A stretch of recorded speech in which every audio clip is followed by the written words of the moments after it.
Hello everyone, स्वागत है आपका हमारे यूट्यूब चैनल में। जैसा कि दोस्तों आज के इस क्लास में हम लोग बिहार पुलिस कांस्टेबल के लिए फुल लेंथ प्रैक्टिस सेट को कवर करेंगे। फ्रेंड्स मैं आपको बता दूं कि खान सर का डिस्कशन वाला मात्र आपका 3 सेट आपका बचा हुआ है। आज आपका एक सेट आपको मिल रहा है और मॉर्निंग में आपको 2 सेट आपको कंटिन्यू आपको करके अपलोड आपको कर दिया जाएगा।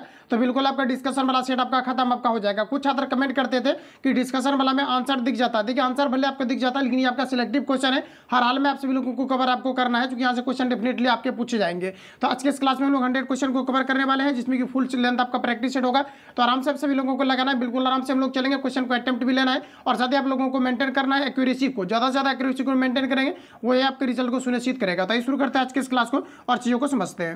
आज का पहला क्वेश्चन हमारे यहाँ पर आपको 1 नंबर पे देखिए पूछा है कि निम्न में से कौन सिंधु घाटी सभ्यता का एक बंदरगाह था। ये आपको हमारे पूछा है, बताएंगे आप लोग। राइट आंसर आपका क्या हो जाएगा? तो फ्रेंड्स याद रखेंगे आप सभी लोग कि निम्नलिखित में से कौन सिंधु घाटी का सभ्यता का एक बंदरगाह था। ये आपको हमारे पूछा है। तो यहाँ पर आपका राइट आंसर हो जाएगा लोथल। लोथल जो है सिंधु घाटी सभ्यता का एक बंदरगाह था। ऑप्शन यहाँ पर आपका सी करेक्ट हो जाएगा। याद रखेंगे आप सभी लोग। अगला क्वेश्चन हमारा नेक्स्ट यहाँ पर आपको देखिए पूछा जा रहा है, कहा जा रहा है कि गौतम बुद्ध ने धर्मचक्र प्रवर्तक कहाँ आरंभ किया था। ये आपको हमारे पूछा है। दोस्तों याद रखेंगे आप सभी लोग, ये गौतम बुद्ध के द्वारा जो है धर्मचक्र प्रवर्तक जो आरंभ किया गया था, ये सारनाथ में किया गया था। याद रहेगा आप सभी लोगों को। राइट आंसर यहाँ पर आपका डी करेक्ट हो जाएगा। काफी ज्यादा इंपॉर्टेंट प्रश्न आपका, जो कि काफी बार आपका रिपीट आपका हुआ है। साथ में वही प्रश्नों को इसमें सिलेक्ट किया गया है, जो कि काफी ज्यादा पॉसिबिलिटी आपका है बिहार पुलिस कांस्टेबल में छपने का, और जो क्वेश्चन आपका बार बार आपका रिपीट हो रहा था। तो ऑप्शन यहाँ पर आपका डी करेक्ट हो जाएगा। तो याद रखेंगे। अगला क्वेश्चन हमारा नेक्स्ट यहाँ पर आपको देखिए पूछा है कि सभी ने अवज्ञा आंदोलन का संबंध किस घटना से है। ये आपको हमारा पूछा रहा है। सभी ऑप्शन आपके सामने दिए गए हैं, बताएंगे आप लोग। राइट आंसर आपका क्या हो जाएगा? तो याद रखेंगे आप सभी लोग, सविनय अवज्ञा आंदोलन ये दांडी यात्रा से संबंधित है। इसके लिए कुछ आपको महत्वपूर्ण आपको फैक्ट दिया गया, आप सभी लोगों को कवर करना है। जिसमें कि यहाँ पर आपको कहा जा रहा है कि महात्मा गांधी ने अपने 78 जो है स्वयं सेवकों या फिर अनुयायियों के साथ साबरमती से 24 दिनों की यात्रा किया था, जिसमें कि 12 मार्च से लेकर के 5 अप्रैल जो है 1930 तक इन्होंने जो है यात्रा किया हुआ था। यानी यहाँ पर ऐसी समझिए आप लोग कि जो दांडी मार्च आपका शुरू हुआ था, ये कब हुआ था? तो ये आपका 12 मार्च को आपका शुरू हुआ था। 12 मार्च से जो है 1930 को आपको हुआ था। सबसे पहले तो यहाँ से आपको डेट आपको पूछे जाते हैं कि दांडी मार्च कब प्रारंभ हुआ था। तो 12 मार्च आपका 1930 को दांडी यात्रा शुरू हुआ था, जिसमें कि जो है ब्रिटिश के द्वारा नमक पर टैक्स लगा दिया गया था। इन कानून को तोड़ने के लिए जो है महात्मा गांधी ने अपने 78 जो है स्वयं सेवकों के साथ इन यात्रा को सफल बनाया था, जो कि 12 मार्च 1930 ईस्वी को शुरू किए थे और 5 अप्रैल 1930 को जो है दांडी पहुंचे थे। फाइनली जो है 14 दिनों का ये जो है यात्रा किए हुए थे। राइट आंसर यहाँ पर आपका जो है आपका डी करेक्ट हो जाएगा। याद रखेंगे आप सभी लोग, सविनय अवज्ञा आंदोलन का संबंध किस घटना से है। तो आपका हो जाएगा दांडी यात्रा से। ऑप्शन डी यहाँ पर आपका करेक्ट हो जाएगा। अगला क्वेश्चन देखिए नेक्स्ट हमारा पूछा रहा है, कहा जा रहा है कि लाला हरदयाल का संबंध किस क्रांतिकारी संगठन से था। ये आपको मेरा पूछा रहा है। लाला हरदयाल का संबंध जो था ये गदर पार्टी से था। ऑप्शन यहाँ पर आपका डी करेक्ट हो जाएगा। याद रखेंगे। फिर यहाँ से क्वेश्चन आपका पूछा जाता है कि गदर पार्टी की स्थापना कब हुआ था। ये प्रीवियस पेपर में आपका पूछा हुआ क्वेश्चन है।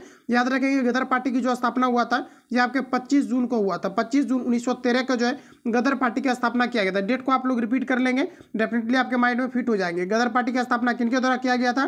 तो ये किनके द्वारा किया गया था? ये गदर पार्टी की स्थापना अगर ये आपको पूछा जाता है तो यहाँ पर आप देख पाएंगे गदर पार्टी के संस्थापक सोहन सिंह भाखना था, और यहाँ पर आपको देखेंगे महासचिव लाला हरदयाल थे। तो याद रखेंगे सोहन सिंह भाखना के द्वारा गदर पार्टी की स्थापना किया गया था। कब किया गया था? 25 जून 1913 को किया गया था। इतने फैक्ट को आप सभी लोगों को याद रखना है। अगला क्वेश्चन हमारा नेक्स्ट पूछा है, कहा जा रहा है कि जब भारत को अपनी आज़ादी मिली तब भारतीय राष्ट्रीय कांग्रेस के अध्यक्ष कौन थे। ये आपको हमारा पूछा रहा है। उस समय अगर बात किया जाए तो ये आपका हो जाएगा आचार्य कृपलानी। ऑप्शन यहाँ पर आपका बी करेक्ट हो जाएगा। जब भारत को आज़ादी मिली थी उसमें भारतीय राष्ट्रीय कांग्रेस के जो है अध्यक्ष कौन थे? ये आपका हो जाएगा आचार्य कृपलानी। ऑप्शन बी यहाँ पर आपका करेक्ट हो जाएगा। याद रखेंगे आप सभी लोग, भारतीय राष्ट्रीय कांग्रेस का स्थापना कब हुआ था? भारतीय राष्ट्रीय कांग्रेस का स्थापना कब हुआ था? तो 1885 में हुआ था। यहाँ से डेट से रिलेटेड आपका पूछा जाता है, तो याद रखेंगे आप सभी लोग। अगला क्वेश्चन देखिए नेक्स्ट हमारा पूछा रहा है, कहा जा रहा है कि ब्रिटिश सम्राट के अधीन नियुक्त भारत का प्रथम वायसराय कौन था। ये आपको हमारा पूछा रहा है। याद रखेंगे आप सभी लोग, ये आपका हो जाएगा लॉर्ड कैनिंग। ऑप्शन यहाँ पर आपका डी करेक्ट हो जाएगा। रिपीट कर लेंगे, ब्रिटिश साम्राज्य के अधीन नियुक्त भारत का प्रथम वायसराय कौन था? तो ये लॉर्ड कैनिंग हो जाएगा। ऑप्शन डी यहाँ पर आपका करेक्ट हो जाएगा। अगला क्वेश्चन देखिए नेक्स्ट हमारा पूछा रहा है, यहाँ पर आपको कहा जा रहा है कि चिपको आंदोलन कब आरंभ हुआ था। ये आपको हमारा पूछा रहा था। ये आपके उत्तराखंड से आपका संबंधित है, और ये जो आपका मतलब मुख्य रूप से अगर देखा जाए तो सुंदरलाल बहुगुणा के द्वारा जो है इस आंदोलन में जो है उन्होंने भाग लिया था।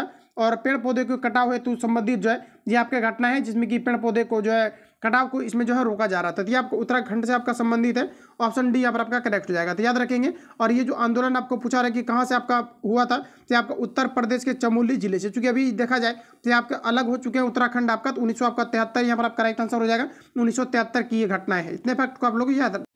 नेक्स्ट क्वेश्चन हमारा पूछा रहा है, कह रहे कि ब्रिटेन द्वारा चीन विजयी शुरुआत हुई थी। बताएंगे आप लोग राइट आंसर यहाँ पर आपका क्या हो जाएगा। तो ब्रिटेन द्वारा कहा जा रहा है कि चीन विजयी शुरुआत हुई थी, ये आपका नंबर राइट आंसर हो जाएगा हाफिम युद्ध के समय। ऑप्शन यहाँ पर आपका जो है बी करेक्ट हो जाएगा। अगला क्वेश्चन देखिए, नेक्स्ट हमारा पूछा जा रहा है, यहाँ पर आपको कहा जा रहा है कि इंग्लैंड में किस वर्ष में कहा जा रहा है कि ग्लोरियस रेवोल्यूशन क्रांति हुई थी। आपको मेरा पूछा रहा है इंग्लैंड में किस वर्ष ग्लोरियल रेवोल्यूशन क्रांति हुई थी, ये आपको मेरा पूछा रहा है। ये आपका 1668 में हुआ था। ऑप्शन सी यहाँ पर आपका राइट हो जाएगा। अगला क्वेश्चन देखिए, नेक्स्ट हमारा पूछा रहा है, कहा जा रहा है कि भारतीय संविधान की प्रारूप समिति के अध्यक्ष कौन थे, ये आपको मेरा पूछा रहा है। बताएंगे आप लोग राइट आंसर आपका क्या हो जाएगा। तो भारतीय संविधान के प्रारूप समिति के जो अध्यक्ष थे डॉक्टर भीमराव अंबेडकर थे। ऑप्शन नंबर आपका बी करेक्ट हो जाएगा। फ्रेंड यहाँ से क्वेश्चन आपका पूछा जाता है कि अंबेडकर जयंती कब मनाए जाते हैं, तो ये आपके जो है 14 अप्रैल को मनाए जाते हैं। याद रखेंगे आप सभी लोग। राइट आंसर आपका बी करेक्ट हो जाएगा। ये क्वेश्चन आपका फायरमैन के एग्जाम में पूछा गया था। 2020-21 में आपका एग्जाम हुआ था बिहार फायरमैन का, जो कि 21,023 पोस्ट पर ऐसे कर 2123 पोस्ट पर समथिंग वैकेंसी आया था। उसमें ये क्वेश्चन आपका पूछा गया था अंबेडकर जयंती कब हुआ था। याद रखेंगे आप सभी लोग। ऑप्शन बी यहाँ पर आपका राइट हो जाएगा। अगला क्वेश्चन देखिए, नेक्स्ट हमारा पूछा रहे, कहा जा रहा है कि भारत का संविधान कब अपनाया गया था, ये आपको मेरा पूछा रहा था। भारतीय संविधान जो अपनाया गया था ये 26 नवंबर 1949 को अपनाया गया था। ऑप्शन यहाँ पर आपका सी करेक्ट हो जाएगा। याद रखेंगे। यहाँ से कुछ आपका महत्वपूर्ण आपको फैक्ट दिया गया जो कि आप सभी लोगों को याद रखना है।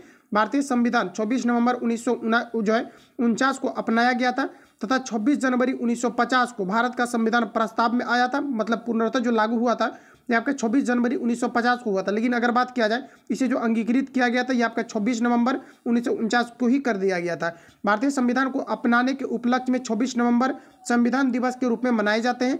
भारत का संविधान 2 वर्ष 11 माह 18 दिन में जो है और 26 नवंबर 1949 को बनकर जो है तैयार हुआ था। इतने फैक्ट को आप लोग याद रखेंगे। भारतीय संविधान को बनने में कितना समय लगा था, तो 2 वर्ष 11 माह 18 दिन, और यहाँ पर आपको दिया गया 26 नवंबर 1949 कर बनकर तैयार हुआ था। इतने फैक्ट को आप सभी लोगों को याद रखना है। अगला क्वेश्चन देखिए, नेक्स्ट हमारा पूछा है, कह रहे कि समवर्ती सूची के अंतर्गत निम्न में से कौन सा विषय है, ये आपको मेरा पूछा रहा है। ये आपका हो जाएगा ट्रेड यूनियन। ऑप्शन बी यहाँ पर आपका करेक्ट हो जाएगा। अगला क्वेश्चन हमारा पूछा रहा है, भाषण और अभिव्यक्ति की स्वतंत्रता शामिल नहीं है। बताएंगे आप लोग राइट आंसर आपका यहाँ पर क्या हो जाएगा। तो फ्रेंड जैसा कि मैंने आपको इन प्रश्नों को जो है आपको रिवील भी आपको कराया हुआ है कि जो भाषण की स्वतंत्रता, अभिव्यक्ति की आज़ादी, पुतला जलाने का अधिकार और प्रेस की स्वतंत्रता, ये सभी आर्टिकल 19 में आपको दिए गए हैं। यहाँ पर आपको बताना है राइट आंसर यहाँ पर आपका क्या हो जाएगा। तो याद रखेंगे आप सभी लोग, ये आपका यहाँ पर हो जाएगा सरकारी गतिविधियों के बारे में जानने का अधिकार जो है ये किसी प्रकार का जो है ये मौलिक अधिकार नहीं है। ऑप्शन यहाँ पर आपका सी करेक्ट हो जाएगा। तो ध्यान में रखेंगे। आगे बढ़ जाते हैं। अगला क्वेश्चन ये आपके सामने, यहाँ पर आपको नेक्स्ट में देखिए पूछा जा रहा है, कहा जा रहा है कि भारत के राष्ट्रपति का चुनाव होता है। बताएंगे आप लोग राइट आंसर क्या हो जाएगा। तो भारत के राष्ट्रपति का चुनाव जो है ये 5 साल बाद होते हैं। याद रखेंगे आप सभी लोग। ऑप्शन यहाँ पर आपका जो है सी आपका करेक्ट हो जाएगा। आगे बढ़ जाता है। अगला क्वेश्चन हमारा नेक्स्ट यहाँ पर आपको देखिए पूछा जा रहा है, कहा जा रहा है कि भारत का संविधान भारत के महान्यायाधीश की नियुक्ति का अधिकार डैश को देता है। तो ये किनको देता है, तो ये राष्ट्रपति को देता है। ऑप्शन यहाँ पर आपका जो है बी करेक्ट हो जाएगा। याद रखेंगे आप सभी लोग, भारतीय संविधान के अनुच्छेद 76 के अनुसार भारत के महान्यायाधीश की नियुक्ति राष्ट्रपति द्वारा किया जाता है। और एक आपका आर्टिकल आपका 56 है जिसके बारे में आपका लगातार आपका रिपीट हुआ है कई बार आपका, और पिछला सेट में मैंने आपको इसको कवर भी आपको कराया हुआ था। याद रखेंगे जो आर्टिकल आपका 56 है ये जो है राष्ट्रपति के कार्यकाल से संबंधित है। ऑप्शन यहाँ पर आपका जो है आपका करेक्ट क्या था, तो यहाँ पर आपका बी आपका करेक्ट था। याद रखेंगे। इतने फैक्ट को आप सभी लोगों को याद रखना है। अगला क्वेश्चन हमारा कि निम्नलिखित में से कौन सी समिति चुनाव सुधार से संबंधित नहीं है, ये आपको हमारा पूछा। देखिए चुनाव सुधार से अगर हम बात करें तो ये आपका निदेश आपका गोस्वामी चुनाव सुधार से संबंधित है, तारकुंडे समिति आपका चुनाव सुधार से संबंधित है, और इंद्रजीत गुप्ता समिति ये सभी जो है आपके चुनाव सुधार से संबंधित है। यहाँ पर आपका राइट आंसर आपका डी करेक्ट हो जाएगा। तो इतने फैक्ट को आप लोग याद रखेंगे कि चुनाव सुधार से आपका क्या क्या संबंधित है, ये आपका तीनों है। तो इसको आप लोग याद रखेंगे जो कि आपका चुनाव सुधार से आपके संबंधित है। अगला क्वेश्चन देखिए पूछा रहे, महापौर निम्नलिखित में से किसका प्रमुख होता है, ये आपको मेरा पूछा रहा था। महापौर जो होता है ये नगर निगम का प्रमुख होता है। राइट आंसर यहाँ पर आपका बी करेक्ट हो जाएगा। अगला क्वेश्चन हमारा नेक्स्ट यहाँ पर आपको देखिए पूछा जा रहा है, कहा जा रहा है कि ईवीएम का मतलब क्या होता है, ये आपको मेरा पूछा रहा है। बताएंगे आप लोग राइट आंसर क्या हो जाएगा। फ्रेंड्स याद रखेंगे आप सभी लोग, ईवीएम जो आपका मशीन है मतलब इसका मतलब होता है इलेक्ट्रॉनिक वोटिंग मशीन। ये जो सर्वप्रथम जो ईवीएम का जो प्रयोग किया गया था ये केरल में किया गया था। याद रखेंगे आप सभी लोग, यहाँ से भी क्वेश्चन आपके पूछे जाते हैं। तो इलेक्ट्रॉनिक वोटिंग मशीन होता है, ऑप्शन यहाँ पर आपको डी में दिया गया है। और इलेक्ट्रॉनिक वोटिंग मशीन 1982 में जो है ईवीएम प्रथम बार जो है प्रयोग हुई थी। यह मशीन प्रथम बार केरल में प्रयोग हुई थी और यह जो है 1989 में पूरे भारत में प्रयोग में लाई गई। तो इतने फैक्ट को आप लोग याद रखेंगे। यहाँ से जो क्वेश्चन आपका पूछा गया था प्रीवियस पेपर में कि ईवीएम का प्रयोग सर्वप्रथम आपके कहाँ पर किए गए, तो ये केरल में किए गए थे और ये 1982 में किए गए थे। और पूरा अगर बात करें ऑल ओवर इंडिया लेवल पर जो ये कार्यरत हुआ है ये आपको 1989 से हुआ। तो यहाँ पर आपका राइट आंसर आपका डी करेक्ट हो जाएगा। ईवीएम का फुल फॉर्म पूछा जा रहा है, इलेक्ट्रॉनिक वोटिंग आपका मशीन हो जाएगा। ऑप्शन डी यहाँ पर आपका करेक्ट हो जाएगा, याद रखेंगे। अगला क्वेश्चन हमारा नेक्स्ट पूछा जा रहा है, कहा है कि केंद्र सरकार में वर्तमान महिला एवं बाल विकास मंत्री कौन है, ये आपको हमारा पूछा रहा है, याद रखेंगे आप सभी लोग। कहा जा रहा है कि केंद्र सरकार में वर्तमान महिला एवं बाल विकास मंत्री कौन है, ये आपका हो जाएगा स्मृति ईरानी। राइट आंसर यहाँ पर आपका बी करेक्ट हो जाएगा, याद रखेंगे। करंट से रिलेटेड आपका क्वेश्चन को इसमें सिलेक्ट किया गया है, ऑप्शन यहाँ पर आपका बी करेक्ट हो जाएगा। अगला क्वेश्चन हमारा नेक्स्ट यहाँ पर आपको देखिए पूछा जा रहा है, कहा जा रहा है कि निम्नलिखित में से किसकी हमारे सौरमंडल के एक ग्रह के रूप में गणना नहीं की जाती है, ये आपको मेरा पूछा रहा था। प्लूटो का गणना नहीं किया जाता है, इसे हटा दिया गया है। ऑप्शन यहाँ पर आपका एक करेक्ट हो जाएगा, तो ध्यान में रखेंगे। अगला क्वेश्चन हमारा नेक्स्ट यहाँ पर आपको देखिए पूछा जा रहा है, यहाँ पर आप सभी लोगों को बताना है कि भूमध्य रेखा निम्न में से किस देश से गुजरती है, ये आपको मेरा पूछा है, बताएंगे आप लोग। राइट आंसर आपका क्या हो जाएगा, तो आपका यहाँ पर हो जाएगा केन्या से होकर के गुजरती है भूमध्य रेखा। ऑप्शन यहाँ पर आपका बी आपका राइट हो जाएगा, याद रखेंगे। अगला क्वेश्चन देखिए नेक्स्ट हमारे यहाँ पर आपको पूछा जा रहा है, कहा जा रहा है कि निम्नलिखित में से कौन सा शहर को 2 महाद्वीपों में फैला हुआ है, ये आपको हमारा पूछा। निम्नलिखित में से कौन सा शहर है जो 2 महाद्वीपों में फैला हुआ है, ये आपको हमारा पूछा रहा है। तो ये आपका हो जाए इस्तांबुल आपका हो जाएगा। ऑप्शन बी आपका करेक्ट हो जाएगा। इस प्रकार के क्वेश्चन पर थोड़ा आपको वेटेज रखना पड़ेगा, इस प्रकार के क्वेश्चन आपके पूछे जाते हैं और पूरी पॉसिबिलिटी है कि आपके पूछे जाएंगे, याद रखेंगे। ऑप्शन यहाँ पर आपका बी आपका करेक्ट हो जाएगा। अगला क्वेश्चन हमारा नेक्स्ट देखिए, इसमें क्या है कि हर एक तरह के जो भी आपका लेवल आपका पूछने का है, क्योंकि क्वेश्चन जो पूछा जाता है लगभग 60% आपके नॉर्मल कैटेगरी के पूछे जाते हैं। बाकी जिस प्रकार से क्वेश्चन आपका मॉडरेट लो टू आप कह सकते हैं कि मॉडरेट लेवल आपका पूछा जाता है, तो बिल्कुल सिस्टमेटिक तरीके से क्वेश्चन को अरेंज किया गया है, तो आप सभी लोगों को ध्यान रखना है। अगला देखिए पूछा रखा जा रहा है कि फर वनस्पति निम्न में से किससे संबंधित है, ये आपको हमारा पूछा दिया अल्पाइन वन से हो जाएगा। ऑप्शन सी यहाँ पर आपका करेक्ट हो जाएगा। अगला क्वेश्चन ये आपके सामने देखिए पूछा जा रहा है, कहा जा रहा है कि निम्न में से कौन सी नदी सबसे लंबी है, ये आपको हमारा पूछा रहा है। तो ये तो ऑलरेडी आप लोगों ने लगा दिया होगा, ये आपका यहाँ पर हो जाएगा अमेजन नदी। ऑप्शन यहाँ पर आपका जो है ये आपका करेक्ट हो जाएगा। निम्न में से कौन सी सबसे लंबी नदी है, तो ये आपका हो जाएगा अमेजन। ऑप्शन यहाँ पर आपका जो है ये आपका करेक्ट हो जाएगा। कुछ आपको फैक्ट दिया गया, अमेजन नदी विश्व की दूसरी सबसे लंबी नदी है। यह राज्य कहा जा रहा है कि यह साउथ अमेरिका में है। अमेजन कहा जा रहा है कि अमेजन बेसिन विश्व का सबसे बड़ा बेसिन है। यह ब्राजील, मेरू और कहा जा रहा है कि बोलिविया, कोलंबिया तथा इक्वाडोर से होकर बहती है। अमेजन समुद्र में वैश्विक नदी के कहा जा रहा है कि निर्वहन 20% प्रतिनिधित्व करता है। जितने भी यहाँ पर आपको फैक्ट दिया गया एक भी आपका इंपॉर्टेंट नहीं है और यहाँ से पूछा भी नहीं गया, तो याद रखेंगे आप सभी लोग। अमेजन यहाँ पर आपका राइट आंसर हो जाएगा, ये क्वेश्चन आपका पूछा हुआ है, ठीक है। अगला क्वेश्चन हमारा नेक्स्ट यहाँ पर आपको देखिए पूछा है, कहा है कि गंगा नदी सफाई कार्यक्रम के साथ सहयोग कर रहा है, कौन सा देश कर रहा है, तो जर्मनी कर रहा है। ऑप्शन यहाँ पर आपका डी करेक्ट हो जाएगा, ध्यान रखेंगे। अगला क्वेश्चन हमारा पूछा है कि मुर्गियों एवं अंडों का अत्यधिक उत्पादन होना क्या कहलाता है, ये आपको हमारा पूछा है, रेफरेंस याद रखेंगे। इसे हम लोग रजत क्रांति के नाम से जानते हैं। ऑप्शन यहाँ पर आपका बी करेक्ट हो जाएगा। नेक्स्ट क्वेश्चन हमारा अगला यहाँ पर आपको देखिए पूछे जा रहे हैं, कहा जा रहा है कि निम्न में से कौन सी बागान फसल नहीं है, ये आपको हमारा पूछा रहा है। तो बागान फसल कौन सा नहीं है, तो कॉफ़ी आपके बागान फसल के अंतर्गत आ जाएगा, चाय बागान फसल के अंतर्गत आ जाएगा, काजू भी बागान फसल के अंतर्गत आते हैं। लेकिन यहाँ पर अगर हम लोग बात करते हैं मोटे अनाज जो है ये आपके बागान फसल के अंतर्गत नहीं आते हैं। राइट आंसर यहाँ पर आपका डी हो जाएगा। अगला क्वेश्चन देखिए नेक्स्ट हमारा पूछा जा रहा है, कहा जा रहा है कि निम्न में से कौन सी रबी फसल नहीं है, ये आपको हमारा पूछा रहा है। रबी फसल अगर देखा जाए तो जैसे कि आपका गेहूं आपका हो गया, चना हो गया, ये सभी जितने भी आपके हैं ये सभी आपका जो है रबी फसल के अंतर्गत आते हैं। और अभी के समय में जो भी फसल बोए जा रहे हैं इसे हम लोग खरीफ फसल के नाम से जानते हैं। तो देखिए आपका दिया गया है, जैसे कि आपका सरसों दिया गया, ये आपके रबी फसल हो जाएंगे। गेहूँ आपका रबी फसल आपका हो जाएगा, चना आपका रबी फसल हो जाएगा। लेकिन अभी के समय में आपका धान बोए गए हैं, चावल बोए गए हैं, तो यहाँ पर आपका ये जो है खरीफ फसल के अंतर्गत आ जाएगा। तो ऑप्शन यहाँ पर आपका बी करेक्ट हो जाएगा। अगला क्वेश्चन हमारा नेक्स्ट नंबर आपको पूछा है, 2011 के जनगणना के अनुसार भारत के किस राज्य की सर्वोच्च साक्षरता दर है, ये आपको हमारा पूछा है। ये क्वेश्चन काफ़ी ज़्यादा आपका रिपीट आपका हुआ है 2011 के जनगणना के अकॉर्डिंग, तो ध्यान रखेंगे आप सभी लोग। यहाँ पर आपका राइट आंसर हो जाएगा केरल। यहाँ पर आपका करेक्ट आंसर हो जाएगा। 2011 के जनगणना के अकॉर्डिंग अगर बात किया जाए तो केरल का साक्षरता दर सबसे सर्वाधिक रहा था, और सबसे कम की अगर हम लोग यहाँ पर बात करें तो ये आपका यहाँ पर हो जाएगा बिहार। याद रखेंगे आप सभी लोग, ऑप्शन बी यहाँ पर आपका करेक्ट हो जाएगा। अगला क्वेश्चन देखिए नेक्स्ट हमारे यहाँ पर आपको पूछा जा रहा है, कहा जा रहा है कि रॉबिन्स के अनुसार निम्न में से कौन केंद्रीय आर्थिक समस्याओं के लिए उत्तरदायी नहीं है, ये आपको हमारा पूछा है। बताएंगे आप लोग राइट आंसर क्या हो जाएगा। तो रॉबिन्स के अनुसार निम्न में से कौन केंद्रीय आर्थिक समस्याओं के लिए उत्तरदायी नहीं है, ये आपको हमारा पूछा है। ये आपका यहाँ पर हो जाएगा राइट आंसर ए। यहाँ पर आपका हो जाएगा असीमित आवश्यकताएं, ऑप्शन ए करेक्ट हो जाएगा। इकोनॉमी से क्वेश्चन आपका है, याद रखेंगे। अगला क्वेश्चन हमारा पूछा जा रहा है कि कहा जा रहा है कि गृह अस्थियों द्वारा खरीदी गई उपभोक्ता वस्तुओं तथा सेवाओं की औसत कीमतों को मापने वाला एक सूचांक क्या है, ये आपको हमारा पूछा रहा है। उपभोक्ता कीमत सूचांक कहलाता है। राइट आंसर आपका सी हो जाएगा। अगला क्वेश्चन हमारा नेक्स्ट पूछा जा रहा है, कहा जा रहा है कि वर्ष 1887 में इलाहाबाद विश्वविद्यालय की स्थापना किसने की थी, ये आपको हमारा बताना है। तो फ्रेंड्स याद रखेंगे, इलाहाबाद विश्वविद्यालय की जो स्थापना किया गया था ये सर विलियम मुयर के द्वारा किया गया था। ऑप्शन सी यहाँ पर आपका करेक्ट हो जाएगा। अगला क्वेश्चन हमारा पूछा जा रहा है कि निम्न में से किसने प्राकृतिक अधिकारों के सिद्धांत का प्रतिपादन किया था, ये आपको हमारा पूछा रहा है। तो प्राकृतिक अधिकारों के सिद्धांत का प्रतिपादन किनके द्वारा किया गया था, तो जॉन लॉक के द्वारा किया गया था। राइट आंसर यहाँ पर आपका ए हो जाएगा।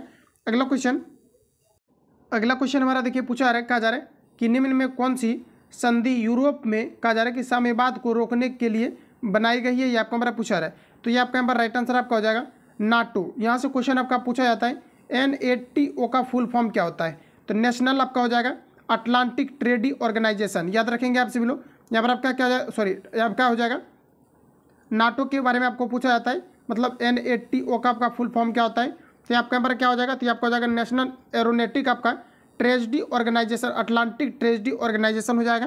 राइट आंसर यहाँ पर आपका सी करेक्ट हो जाएगा। याद रखेंगे। अगला क्वेश्चन हमारा नेक्स्ट यहाँ पर आपको देखिए कुछ आपको महत्वपूर्ण आपको फैक्ट दिया गया है। यूरोप की साम्यवाद की भावना को रोकने के लिए नाटो बनाई गई, जिसकी स्थापना 4 अप्रैल 1949 को हुई थी। याद रखेंगे आप सभी लोग। और यहाँ पर आपको कहा है इसका मुख्यालय ब्रुसेल्स में है। संगठन ने सामूहिक सुरक्षा की व्यवस्था बनाई, जिसके तहत कहा जा रहा है कि सदस्य राज्य बाहरी हमले की स्थिति में सहयोग करने के लिए सहमत होंगे। इतने फैक्ट को आप लोग याद रखेंगे। अगला क्वेश्चन हमारा नेक्स्ट यहाँ पर आपको देखिए पूछा जा रहा है, यहाँ पर आपको कहा जा रहा है कि राष्ट्रीय मतदाता दिवस भारत में हर साल कहा जा रहा है कि हर साल कब मनाए जाते हैं, ये आपको हमारा पूछा। राष्ट्रीय मतदाता दिवस के रूप में प्रत्येक वर्ष 25 जनवरी को सेलिब्रेट किया जाता है। ऑप्शन यहाँ पर आपका जो है बी करेक्ट हो जाएगा। अगला क्वेश्चन देखिए नेक्स्ट हमारा पूछा जा रहा है, कहा जा रहा है कि उत्तर प्रदेश में आयोजित कहा जा रहा है कि कपिल मेला किस समुदाय से जुड़ा हुआ है, ये आपको हमारा पूछा रहा था। ये जो है जैन से जुड़ा हुआ है। ऑप्शन यहाँ पर आपका ए करेक्ट हो जाएगा। नेक्स्ट क्वेश्चन हमारा कहा जा रहा है कि वर्मी कंपोस्ट में संलग्न मुख्य जीव का नाम क्या है, ये आपको हमारा पूछा रहा है। सभी ऑप्शन आपके सामने रहे, बताएंगे आप लोग। राइट आंसर आपका क्या हो जाएगा। इसमें मुख्य रूप से अगर देखा जाए तो केचुआ होता है। केचुआ को किसानों का मित्र भी कहा जाता है। ऑप्शन यहाँ पर आपका करेक्ट हो जाएगा। अगला क्वेश्चन देखिए नेक्स्ट हमारा पूछा जा रहा है, निम्नलिखित में से कौन सा एक अकोशिकीय जीव है, ये आपको हमारा बताना है। फिर याद रखेंगे वायरस आपका हो जाएगा, जो कि एक कोशिकीय जीव का उदाहरण है। ऑप्शन बी यहाँ पर आपका करेक्ट हो जाएगा। नेक्स्ट क्वेश्चन हमारा देखिए पूछा रहे, मनुष्य के मूत्र में कौन सा एसिड पाया जाता है, ये आपको हमारा पूछा रहा है। मनुष्य के मूत्र में यूरिक एसिड पाया जाता है। ऑप्शन यहाँ पर आपका करेक्ट हो जाएगा। मनुष्य के बॉडी में यूरिया का प्रतिशत लगभग 2.2% पाए जाते हैं। इतने फैक्ट को आप लोगों को याद रखना है। नेक्स्ट क्वेश्चन हमारा पूछा जा रहा है, सबसे बड़ी धमनी किस नाम से जानी जाती है, ये आपको हमारा पूछा रहा है। सभी ऑप्शन आपके सामने हैं, बताएंगे आप लोग। राइट आंसर यहाँ पर आपका क्या हो जाएगा। तो कहा जा रहा है कि सबसे बड़ी धमनी किस नाम से जानी जाती है, ये आपको हमारा पूछा रहा है। याद रखेंगे आप सभी लोग, ये जो है महाधमनी को जानी जाती है। ऑप्शन यहाँ पर आपका डी करेक्ट हो जाएगा, जिसमें शुद्ध रक्त का प्रभाव होते हैं। अगला क्वेश्चन ये आपके सामने कह रहा है कि पूर्ण जनन को घाव भरने की प्रक्रिया के दौरान किस तरह परिभाषित किया जाएगा, ये आपको हमारा पूछा रहा है। तो समान कोशिका द्वारा नशा हो कहा जा रहा है कि कहा जा रहा है कि नाश हो चुकी कोशिकाओं का प्रतिस्थापन। राइट आंसर आपका सी करेक्ट हो जाएगा, जिसमें कि मुख्य रूप से विटामिन सी जो है उत्तरदायी होते हैं घाव को भरने के लिए। याद रखेंगे ऑप्शन सी यहाँ पर आपका करेक्ट हो जाएगा। अगला क्वेश्चन हमारा नेक्स्ट यहाँ पर आपको देखिए पूछा जा रहा है, यहाँ पर आप सभी लोगों को बताना है। कहा जा रहा है कि वांशिक, यहाँ पर आपको दिया गया वंशागति का क्रोमोसोमवाद का सिद्धांत किसने प्रस्तुत किया था, ये आपको हमारा पूछा। तो ये जो किया गया था, ये सटन हुआ जो है बोवेरी के द्वारा किया गया था। बोवेरी के द्वारा किया गया था। ऑप्शन यहाँ पर आपका डी करेक्ट हो जाएगा। रिपीट कर लेंगे आप सभी लोग, वंशागति का क्रोमोसोम का सिद्धांत किसने प्रस्तुत किया था, तो सटन एवं बोवेरी के द्वारा। ऑप्शन डी यहाँ पर आपका राइट हो जाएगा। अगला क्वेश्चन देखिए पूछा जा रहा है कि निम्न में से कौन सी दवा एक पीड़ाहारी है, ये आपको हमारा पूछा रहा था। ये आपका जो है नोवल्जीन हो जाएगा, ये आपके पीड़ाहारी हो जाएंगे।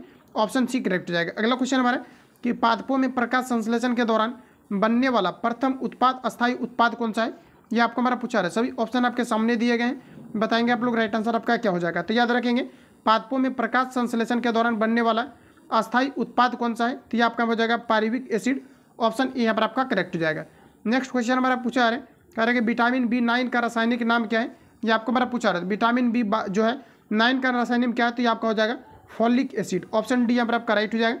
याद रखेंगे। फिर यहाँ से कुछ क्वेश्चन आपको याद रखना है।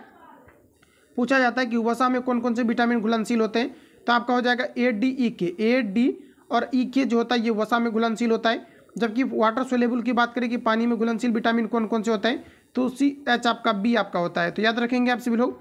राइट आंसर यहाँ पर आपका जो है यहाँ पर आपको कह रहा है कि विटामिन B का रासायनिक नाम क्या है, तो आपका फॉलिक एसिड होता है। राइट आंसर आपका डी करेक्ट हो जाएगा। अगला क्वेश्चन देखिए, नेक्स्ट हमारा पूछा रहे कौन सी गैस वायुमंडल के ओजोन स्तर को अपघटित करती है, ये आपको हमारा पूछा रहा है। तो ये क्लोरोफ्लोरोकार्बन के द्वारा।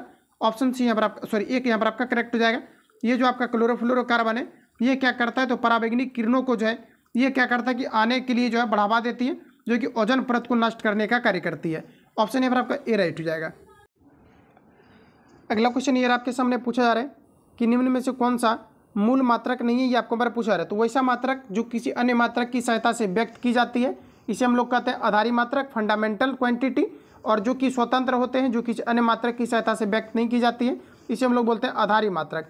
तो याद रखेंगे आप सभी लोग। तो यहाँ पर आपको बताना है यहाँ पर आपको क्या कहा जा रहा है। तो यहाँ पर आपको प्रश्न में आपको कहा जा रहा है निम्न में से कौन सा मूल मात्रक नहीं है, ये आपको हमारा पूछा रहा है। तो ये आपका हो जाएगा ओम। ओम जो होता है ये आपके मूल मात्रक नहीं है, ये आपका जो फंडामेंटल क्वांटिटी है, मतलब आपका व्युत्पन्न मात्रक है। जैसे कि आपने पढ़ा होगा V बराबर फॉर्मूला आपका होता है आई आर आपका होता है, और R बराबर आपका क्या हो जाएगा, तो आपका V बटे आपका I हो जाएगा। तो ये फंडामेंटल क्वांटिटी हो गया, और R का यूनिट आपका हो जाता है ओम। तो इस प्रकार से अगर देखा जाए तो ये आपका जो है आपका स्वतंत्र आपका नहीं है। ऑप्शन यहाँ पर आपका डी करेक्ट हो जाएगा। अगला क्वेश्चन देखिए, नेक्स्ट हमारा पूछा जा रहा है, कहा जा रहा है कि समीकरण V बराबर U प्लस AT जानकारी देता है, किसकी जानकारी देता है, ये आपको हमारा पूछा रहा है। फ्रेंड्स इस प्रकार के कहीं पर भी अगर इक्वेशन आपको दिया जाता है तो तीन तरह का आपका इक्वेशन होता है, जो कि मोशन का आपका होता है, और यहाँ से डेफिनेटली क्वेश्चन आपका पूछा जाता है। तो याद रखेंगे आप सभी लोग, V बराबर आपका जो होता है U प्लस आपका AT आपका होता है। इसमें आपको A को आपको जो है खत्म कर देना है, और आपको U को हमेशा आपको खत्म कर देना है। तो यहाँ पर आपका क्या हो जाएगा, A को खत्म करेंगे तो ये आपका हो जाएगा यानी कि वेग और ये आपका टाइम के बीच की इंडिकेट करेगा। यहाँ पर आपका राइट आंसर ये आपका करेक्ट हो जाएगा। अगला क्वेश्चन हमारा नेक्स्ट यहाँ पर आपको देखिए पूछा जा रहा है, कहा जा रहा है कि बल का विमीय सूत्र समीकरण क्या होता है, कि आपको हमारा पूछा रहा है। बल का डायमेंशन फोर्स का क्या होता है, ये आपको हमारा पूछा रहा है। ये आपका MLT-2 होता है। राइट आंसर आपका सी करेक्ट हो जाएगा। आगे बढ़ जाते हैं हम लोग। अगला क्वेश्चन देखिए, नेक्स्ट हमारा पूछा जा रहा है, कह रहा है कि किलोवाट घंटा डैश की इकाई है। फ्रेंड्स याद रखेंगे आप सभी लोग, किलोवाट घंटा जो है ये ऊर्जा की इकाई होती है। ऑप्शन डी यहाँ पर आपका करेक्ट हो जाएगा। किलोवाट घंटा किसकी इकाई होती है, ऊर्जा की इकाई होती है। अगला क्वेश्चन हमारा पूछा जा रहा है, कहा जा रहा है कि अस्पष्ट प्रतिनिधित्व, कहा जा रहा है अस्पष्ट प्रतिध्वनि तभी सुनी जा सकती है जब परावर्तक सतह की ध्वनि स्रोत से न्यूनतम दूरी लगभग कितनी होनी चाहिए। तो ये लगभग अगर देखा जाए तो 17 मीटर की दूरी से जो है इको प्रोड्यूस आपका होता है। राइट आंसर की अगर हम बात करें तो यहाँ पर आपका राइट आंसर हो जाएगा 17 मीटर। 17 मीटर जो है डिस्टेंस होना चाहिए यू को प्रोड्यूस करने के लिए, प्रतिध्वनि को सुनाई पड़ने के लिए। ऑप्शन यहाँ पर आपका जो है बी करेक्ट हो जाएगा। अगला क्वेश्चन हमारा कहा जा रहा है कि जब दूध को कहा जा रहा है कि बिलोया जाता है तो उसमें से मलाई पृथक होने लगती है, इसका मुख्य कारण क्या है, ये आपको हमारा पूछा रही है। अब केंद्रीय बल हो जाएगा। ऑप्शन बी यहाँ पर आपका करेक्ट हो जाएगा, क्योंकि दूध को मथना जो है ये आप केंद्र से बाहर की ओर बल लगते हैं तो इसे आप केंद्रीय बल कहेंगे, और केंद्र की अगर बल लगेगा केंद्र की ओर तो इसे हम लोग अभी केंद्रीय बल के नाम से जानते हैं। इतने फैक्ट को आप लोगों को याद रखना है। अगला क्वेश्चन देखिए, नेक्स्ट पूछा जा रहा है, कहा जा रहा है कि जल का हिमांक बिंदु क्या है, ये आपको हमारा पूछा रहा है। तो जल का हिमांक बिंदु होता है ये 0 डिग्री सेल्सियस होता है। ऑप्शन ए करेक्ट हो जाएगा, याद रखना है। अगला क्वेश्चन देखिए नेक्स्ट। अगला क्वेश्चन हमारा नेक्स्ट यहाँ पर आपको पूछा जा रहा है, कहा जा रहा है कि श्वेत प्रकाश की एक किरण कांच के प्रिज्म पर आपतित होती है, प्रकाश वर्ण जो कांच के प्रिज्म से होकर अधिकतम विचलित होता है, ये कौन सा रंग है, ये आपका पर हो जाएगा बैगनी। बैगनी किरणों का अधिक जो है विवरण होता है। राइट आंसर आपका जो है ये आपका करेक्ट हो जाएगा। अगला क्वेश्चन देखिए नेक्स्ट हमारा पूछा जा रहा है, यहाँ पर आप सभी लोगों को बताना कहा जा रहा है कि विद्युत धारा का परिमाण मापने के लिए प्रयुक्त उपकरण कौन सा है, ये आपको हमारा पूछा रहा था। विद्युत धारा का परिमाण नापने के लिए कहा जा रहा है कि विद्युत धारा का परिमाप मापने के लिए प्रयुक्त उपकरण कौन सा है, तो ये आपका यहाँ पर हो जाएगा ओम मीटर। राइट आंसर आपका जो है सी आपका करेक्ट हो जाएगा। अगला क्वेश्चन देखिए नेक्स्ट हमारा पूछा जा रहा है, यहाँ पर आपको बताना कह रहा है कि गैस जो मौसमीय परिवर्तनों को प्रभावित नहीं करती है वह क्या है, ये आपको हमारा पूछा रहा है। तो ये आपका यहाँ पर राइट आंसर हो जाएगा जल वाष्प। ऑप्शन डी यहाँ पर आपका करेक्ट हो जाएगा। ध्यान रखेंगे गैस जो मौसमीय परिवर्तनों को प्रभावित नहीं करती है ये आपका हो जाएगा जल वाष्प। नेक्स्ट क्वेश्चन हमारा अगला देखिए, यहाँ पर आपको पूछा जा रहा है, कहा जा रहा है कि निम्नलिखित में से कौन सा विद्युत का कुचालक है, ये आपको हमारा पूछा रहा है। फ्रेंड्स याद रखेंगे ये आपका हो जाएगा प्लास्टिक। प्लास्टिक जो है इससे विद्युत धारा प्रभावित नहीं हो सकती है और ये विद्युत का कुचालक होती है। राइट आंसर आपका जो है सी करेक्ट हो जाएगा। अगला क्वेश्चन देखिए नेक्स्ट हमारा पूछा जा रहा है, कहा जा रहा है कि बोहर की परिकल्पना के अनुसार स्थिर कहा जा रहा है कि कक्षक का कोणीय संवेग कितना होता है, ये आपको हमारा पूछा रहा है। ये फॉर्मूला से रिलेटेड आपका पूछा जा रहा है, और ये जो होता है आपका NH बाय आपका 2 पाई होता है। डायरेक्ट आपका फॉर्मूला पूछा गया है, याद रखेंगे। बोहर की परिकल्पना के अनुसार स्थिर कक्षक का कोणीय संवेग कितना होता है, NH बाय आपका 2 पाई होता है। ऑप्शन यहाँ पर आपका बी करेक्ट हो जाएगा। अगला क्वेश्चन देखिए पूछा रहे, कहा जा रहा है कि चिली सोडा किसका सामान्य नाम है, ये आपको हमारा पूछा रहा है। ये आपका हो जाएगा सोडियम नाइट्रेट का। ऑप्शन यहाँ पर आपका करेक्ट हो जाएगा। सोडियम नाइट्रेट की सूत्र की अगर हम बात करें ये आपका होता है NaH आपका O3, सॉरी ये आपका गलत हो गया। इसका जो सूत्र होता है ये आपका NaN O3 आपका होता है, जिसे हम लोग सोडियम नाइट्रेट के नाम से जानते हैं। तो याद रखेंगे आप सभी लोग, यहाँ पर आपका राइट आंसर आपका क्या हो जाएगा, तो चिली सोरा किसका सामान्य नाम है, तो आपका हो जाएगा सोडियम नाइट्रेट। ऑप्शन यहाँ पर आपका एक करेक्ट हो जाएगा। अगला क्वेश्चन देखिए, नेक्स्ट हमारा पूछा जा रहा है, कहा जा रहा है कि निम्नलिखित में से कौन सा एक पायरीमिडी, कहा जा रहा है कि पायरीमिडीन क्षार नहीं है, ये आपको हमारा पूछा रहा है। तो पायरीमिडीन क्षार ये आपका गुआनिन हो जाएगा। ऑप्शन डी यहाँ पर आपका करेक्ट हो जाएगा। अगला क्वेश्चन नेक्स्ट हमारा यहाँ पर आपको देखिए पूछा जा रहा है, कहा जा रहा है कि EDTA एक कहा जा रहा है कि लिगेंड्स है। तो बताएंगे आप लोग ये क्या है, तो ये आपका यहाँ पर हो जाएगा हेक्साडेंटन। ऑप्शन यहाँ पर आपका डी राइट हो जाएगा। अगला क्वेश्चन हमारा पूछा है कि निम्नलिखित में से कौन सा भौतिक परिवर्तन है, ये आपको हमारा पूछा है। तो फ्रेंड्स याद रखेंगे आप सभी लोग, मोमबत्ती का जलना रासायनिक परिवर्तन है, जबकि मोमबत्ती का पिघलना भौतिक परिवर्तन है। यहाँ पर अगर देखा जाए तो लकड़ी का जलना ये रासायनिक परिवर्तन है, और हमें ये बताना है कि कौन सा इसमें भौतिक परिवर्तन दिया गया है। कोको कोला पेयजल में नमक डालने से गैस का निकलना, तो ये आपका भौतिक परिवर्तन का उदाहरण है। राइट आंसर यहाँ पर आपका जो है बी करेक्ट हो जाएगा। याद रखेंगे आप सभी लोग, राइट आंसर यहाँ पर आपका बी करेक्ट हो जाएगा। कोको कोला में नमक डालने के फलस्वरूप जो है गैस का निकलना, ये किस प्रकार का परिवर्तन है, तो ये आपका यहाँ पर हो जाएगा भौतिक परिवर्तन। अगला क्वेश्चन हमारा नेक्स्ट यहाँ पर आपको देखिए पूछा जा रहा है, कहा जा रहा है कि निम्नलिखित अधातु तत्व में धात्विक चमक होती है। निम्नलिखित अधातु तत्व में धात्विक चमक होती है, ये आपका एब्सेक्शन आपका है, आयोडीन आपका हो जाएगा। ये आपका देखिए एक प्रकार का हेलोजन है, लेकिन ये एक प्रकार का अधातु है, फिर भी ये धातु के गुण को रिप्रेजेंट करता है। राइट आंसर आपका सी करेक्ट हो जाएगा। अगला क्वेश्चन देखिए नेक्स्ट हमारा पूछा जा रहा है, कहा जा रहा है कि निम्नलिखित में से कौन एक गैर परंपरागत ऊर्जा स्रोत है, ये आपका हमारा पूछा जा रहा है। तो ये गैर परंपरागत ऊर्जा स्रोत पवन ऊर्जा हो जाएगा। ऑप्शन यहाँ पर आपका जो है डी करेक्ट हो जाएगा। आगे बढ़ जाते हैं। अगला क्वेश्चन हमारा नेक्स्ट यहाँ पर आपको देखिए पूछा जा रहा है, कहा जा रहा है कि सर्वोत्तम गुणवत्ता वाला कोयला जिसमें 80 से 95% कार्बन होता है, वह कौन सा कोयला है, ये आपको हमारा पूछा रहा था। ये आपका हमारा राइट आंसर हो जाएगा एंथ्रासाइट। एंथ्रासाइट जो कोयला होता है, ये काफ़ी जो है अच्छे ग्रेड के कोयला माने जाते हैं। सबसे सर्वोच्चतम अगर हम बात करें अच्छे ग्रेड कोयला का, तो एंथ्रासाइट हो जाएगा। और सबसे जो लो ग्रेड के कोयला होता है, ये आपका पीट होता है। तो क्वेश्चन पूछा जाता है कि सबसे जो है लो यानी निम्न किस्त के कोयले कौन से होता है, ये आपका पीट हो जाएगा। जबकि सबसे अधिकतम अगर हम बात करें कि जो अच्छे कोयला होता है अच्छे ग्रेड का, ये आपका एंथ्रासाइट होता है। याद रखेंगे।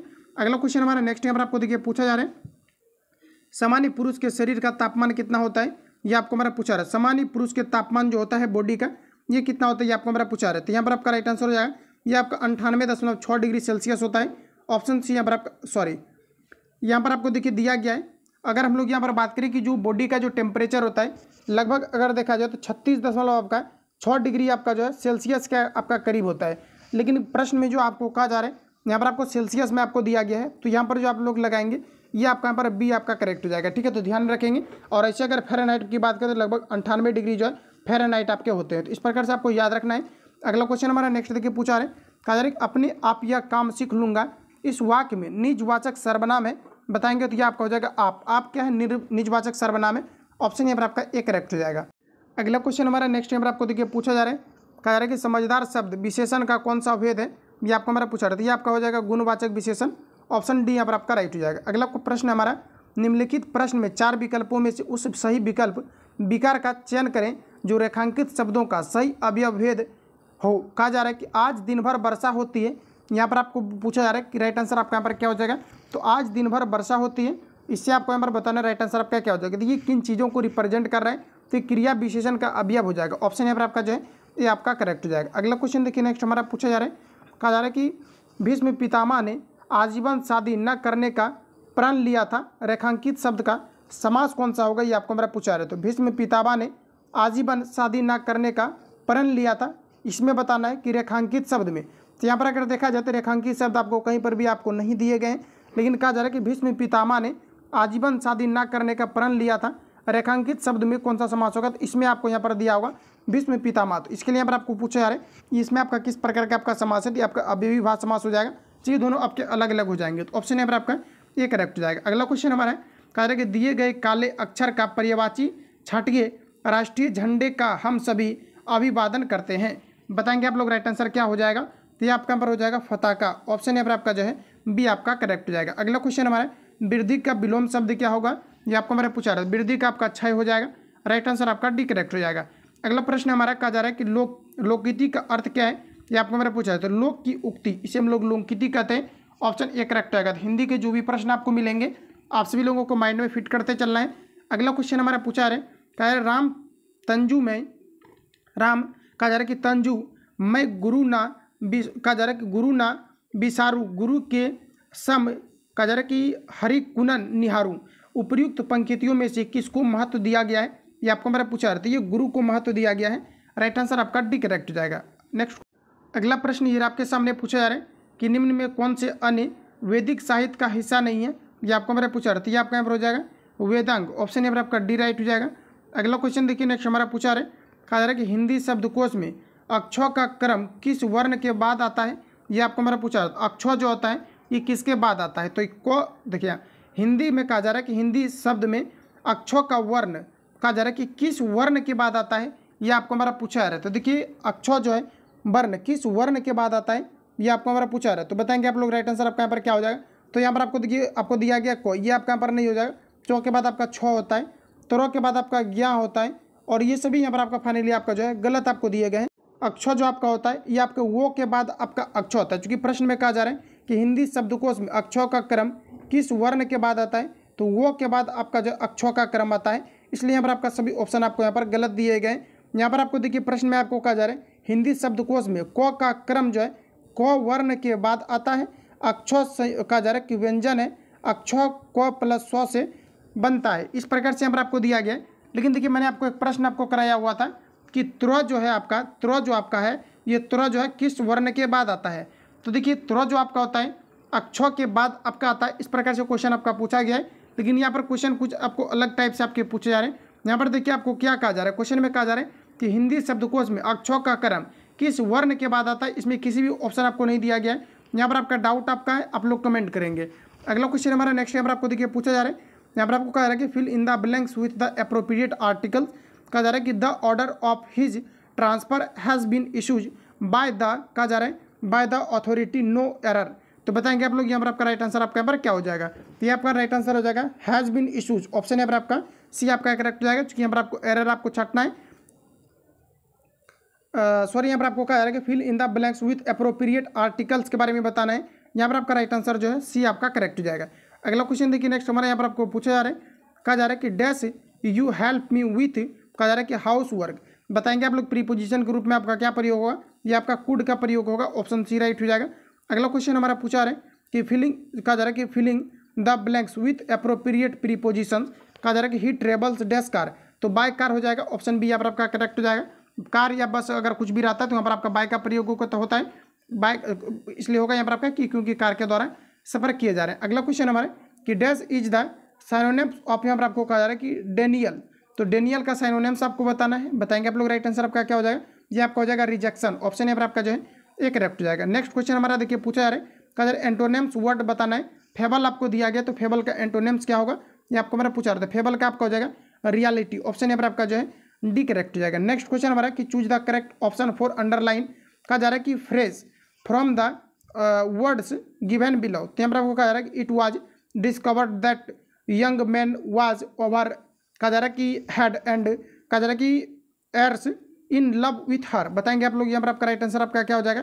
तो अंडरलाइन जो वर्ड आपको दिए गए इसके लिए आप कौन से जो है चीज़ों का यूज करेंगे जो सेम मीनिंग को रिप्रेजेंट करें, ये आपका यहाँ पर हो जाएगा कंप्लीटली आपका हो जाएगा, ऑप्शन यहाँ पर आपका ए करेक्ट हो जाएगा। अगला क्वेश्चन हमारा नेक्स्ट यहाँ पर आपको देखिए पूछा रहे, कह रहे in the following questions out of the 4 alternatives choose the one which can substituted. कहा जा रहा है कि for the given word sentence, तो यहाँ पर आपको बताना है जैसे कि दिया गया ए, यहाँ पर आपको दिया गया कि स्वम, कहा जा रहा है कि एम बोर्डिंग, यहाँ पर आपको कहा जा रहा है कि रिलीजियस एंड सैक्रेड इमोशंस। तो बताएंगे आप लोग राइट आंसर क्या हो जाएगा, ये आपका हो जाएगा हमी। राइट आंसर यहाँ पर आपका जो है आपका सी आपका करेक्ट हो जाएगा। आगे बढ़ जाते हैं। अगला क्वेश्चन हमारा नेक्स्ट यहाँ पर आपको देखिए पूछा रहा है, कहा जा रहा है कि Ram is not feeling well he dash, कहा जा रहा है कि कंसल्ट ए डॉक्टर। तो बताएंगे आप लोग यहाँ पर आपका कौन सा वर्ड का आपका यूज होगा, तो ये आपका यहाँ पर हो जाएगा शुड, ऑप्शन यहाँ पर आपका बी करेक्ट हो जाएगा। अगला क्वेश्चन हमारा कि find the correct spelled word, यहाँ पर आपको बताना है कौन सा करेक्ट आपको दिया गया है, तो ये आपका हमारा राइट आंसर आपका जो है ऑप्शन यहाँ पर आपका सी करेक्ट हो जाएगा। अगला क्वेश्चन हमारा नेक्स्ट यहाँ पर आपको देखिए पूछा रहा है कि चूज द वर्ड दैट, कहा जा रहा है कि best express the meaning of the underline word. तो बताएंगे आप लोग कि इट वाज ए, कहा जा रहा है कि पेरलियस, यहाँ पर आपको दिया गया कि जर्नी अक्रॉस द, यहाँ पर आपको दिया गया माउंटेन्स, तो यहाँ पर आपका राइट आंसर हो जाएगा रिस्की, ऑप्शन यहाँ पर आपका ये जो है राइट हो जाएगा। अगला देखिए क्वेश्चन हमारा पूछा रहे, कह रहा है कि यदि किसी कूट भाषा में प्लस को अगर गुना लिखा जाए तो आप लोग एक्सचेंज करके इसको बना लेंगे, इसको यहाँ पर हम स्किप कर देते हैं। ये रहा सभी ऑप्शन आपके सामने, रीजनिंग का आप लोग खुद से आप जो है बिल्कुल आप लोग सॉल्व कर पाएंगे। नेक्स्ट आपको रीजनिंग से रिलेटेड आपको दिया गया, तो जितनी भी आपको रीजनिंग दिया गया सभी में आपको सोल्यूशन आपको दे दिया गया, इसलिए आप लोगों को खुद से इसको जो है आपको सॉल्व करना है। ये आपका रीजनिंग का आपका फिगर आपका रहा है, तो इसको आप लोग खुद से जो है आप लोग सॉल्व करेंगे। इसका स्क्रीनशॉट या तो फिर वीडियो को पॉज करके आप लोग जो है सभी प्रश्नों को आप लोग सॉल्व करेंगे। मैथमेटिक्स में आपको सोल्यूशन आपको दिया गया, तो जिसमें कि डिस्कशन आपका नहीं रहता है तो वहाँ पर मैं कंप्लीट आपको सॉल्व कराता हूँ। इसमें आपको डिस्कशन आपको दिख जा रहा है, इसलिए आप लोगों को खुद से इसको सॉल्व कर लेना है, ठीक है। तो जितनी भी आपको मैथमेटिक्स का क्वेश्चन आपको दिया गया आप सभी लोगों को सॉल्व कर लेना, सभी का यहाँ पर आपको सोल्यूशन आपको दिए गए हैं। अगला क्वेश्चन हमारा देखिए पूछा रहे कि स्वामी सजानंद निम्न में से किससे संबंधित है, ये आपको हमारा पूछा रहे, तो ये आपका यहाँ पर हो जाएगा बिहार में किसान आंदोलन से जो है स्वामी जो है सजानंद संबंधित थे। ऑप्शन सी यहाँ पर आपका राइट हो जाएगा, याद रखेंगे। आगे बढ़ जाते हैं। अगला हमारा देखिए नेक्स्ट क्वेश्चन पूछा रहे कि बिहार किस वस्तु का दुनिया में सबसे बड़ा उत्पादक है, ये आपको हमारा पूछा रहा, तो यह हो जाएगा अभ्रक। ऑप्शन यहाँ पर आपका एक करेक्ट हो जाएगा।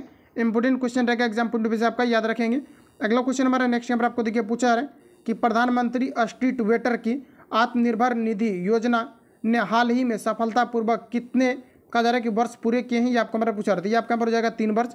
ऑप्शन यहाँ पर आपका राइट हो जाएगा। अगला क्वेश्चन हमारा नेक्स्ट यहाँ पर आपको देखिए पूछा रहा है, कहा जा रहा है कि श्रीनगर स्मार्ट सिटी प्रोजेक्ट के तहत कहा जा रहा है कि शहर को किस वर्ष तक स्मार्ट सिटी का टैग मिल जाएगा, ये आपको हमारा पूछा रहा था, ये आपका यहाँ पर हो जाएगा 2024 तक। ऑप्शन ए करेक्ट हो जाएगा। रिपीट करेंगे आप लोग, श्रीनगर स्मार्ट सिटी प्रोजेक्ट के तहत शहर को किस वर्ष तक स्मार्ट सिटी का टैग मिल जाएगा, ये आपको हमारा पूछा रहा है, याद रखेंगे। ये आपका हो जाएगा 2024 तक। ऑप्शन यहाँ पर आपका करेक्ट हो जाएगा। तो फ्रेंड जितने भी क्वेश्चन आपका इसमें दिया गया था कंप्लीटली मैंने आपको रिवील आपको करा दिया है। मैथ और रीजनिंग मैंने स्किप किया हुआ, तो इसको आप लोग खुद से कवर कर लेंगे क्योंकि इसमें सोल्यूशन आपको दिया गया है। बाकी जो भी आपका सेट आपका आएगा जिसमें सोल्यूशन नहीं रहेगा तो वहाँ पर कंप्लीट मैं सॉल्व को कराता हूँ। बाकी मिलता है नेक्स्ट वीडियो में। जो लोग चैनल पर नए चैनल को सब्सक्राइब करके बेल आइकन को प्रेस कर लेना, क्योंकि जब भी वीडियो अपलोड होगा तो आप नोटिफिकेशन पहुंचते रहेगा। वीडियो को लाइक करें। मिलते हैं नेक्स्ट वीडियो में, तब तक के लिए जय हिंद, बेस्ट ऑफ लक।